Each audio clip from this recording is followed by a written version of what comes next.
किस्मत भी किसी किसी के साथ कैसे कैसे खेल खेलती है। ऐसे ही एक शख्स को पहले उसे उस गुनाह की सज़ा मिली जो गुनाह उसने कभी किया ही नहीं था। उसके बाद उसके बदले में उसे इतने पैसे मिले, उसके बाद उसे अपनी किस्मत पर ही यकीन नहीं आया। शायद आपको भी यकीन ना हो कि एक शख्स 17 साल से जेल में बंद था। जब वह जेल से बाहर आता है तो उसके हाथ में 8 करोड़ रुपए थमा दिए जाते हैं। यकीनन पूरा मामला जानने के बाद आप भी हैरान हो जाएंगे, तो वीडियो में अंत तक बने रहें। तो चलिए जानते हैं पूरा मामला विस्तार से। ये कहानी नहीं, हकीकत है। दरअसल अमेरिका का एक शख्स जिसका नाम रिचर्ड जोन्स होता है, वह अचानक उसे पुलिस आकर गिरफ्तार कर लेती है।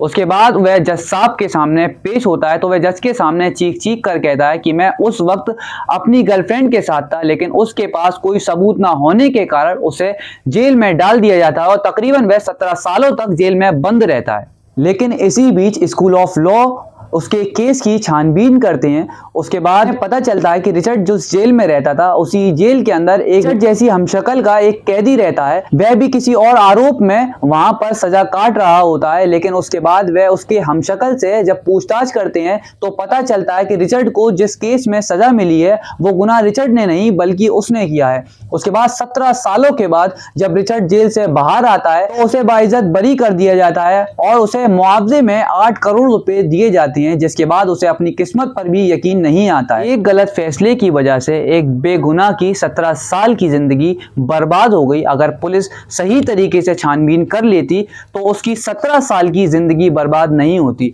अब वो 8 करोड़ रुपए से क्या अपनी 17 साल की जिंदगी खरीद सकता है? तो हमें कमेंट बॉक्स में अपनी राय जरूर बताएं। तो मैं एमजे स्टेट लेता हूं, जब तक के लिए आपसे विदा, मिलते हैं किसी और वीडियो।